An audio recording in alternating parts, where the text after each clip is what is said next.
வரைக்கும் விஜய் அவர்கள் ஒரு 68 படம் நடிச்சிட்டாங்க, 69வது படம் இப்போ நடிக்கிறது. இப்போ அவங்க இதை ஒரு அரசியலாக பண்ணுறாங்கன்னு பார்க்குறீங்களா மேம்? ஏன்னா அவருக்கு ஒரு ப்ரொசீஜர் தான் தெரியும், அவங்க டேரக்டர் ப்ரொடியூசர் எல்லாம் பேசியிருப்பாங்க. இது ஒரு அரசியல் பண்ணுறாங்களான்னு பார்க்குறீங்க? அரசியலே இல்லைங்க இதில். This is norms and procedure. இந்த படம் வெளியே வரதுனாலையோ வராததுனாலையோ என்டிஏ கூட்டணிக்கு எதுவும் ஆக போகிறது இல்லைங்க. That is a different ball game. இது நீங்களே சொல்லுங்க, can a film win elections? Can social media win elections? கிரவுண்டில் போய் வேலை செய்யணும், பூத் லெவலில் வேலை செய்யணும், கிரவுண்டில் இருக்கிற சினாரியோ என்னன்னு புரிஞ்சுக்கணும். ஜஸ்ட்டு வர்ச்சுவல் வாரியர்ஸ் மட்டும் வச்சுக்கிட்டு ஒரு எலெக்ஷனை ஜெயிச்சிட முடியுமா? அப்போது பூத் கமிட்டி போடுறவங்க அத்தனை பேரும் இத்தனை வருஷமாக போட்டுட்ருக்கிற எல்லா கட்சியும் பைத்தியமா சொல்லுங்கள்? So this is very immature to compare.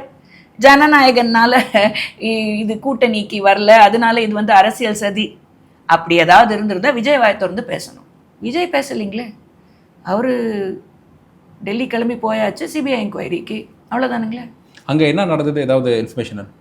ஏங்க இது என்னங்க கதையாக இருக்குது? என்ன போய் விஜய்க்கு சிபிஐ என்கொயரியில் என்ன கேள்வி கேட்டாங்கன்னு கேட்டால் நான் என்ன சொல்ல முடியும்? கண்டிப்பாக இப்போது அந்த விஜய் போன அந்த வண்டியை கூட சிபிஐ வந்து ஆய்வு செஞ்சுருக்காங்க just before Vijay went to டெல்லின்னு நம்மளுக்கு தகவல் வந்தது. So obviously all the questions related to the episode கேட்க தானே செய்வாங்க. அண்ட் சிபிஐ வந்து ரொம்ப தரோவாக ஆப்ரேட் பண்ணக்கூடிய ஒரு professional organisation. So every single question will be asked to Vijay. Vijay has to answer.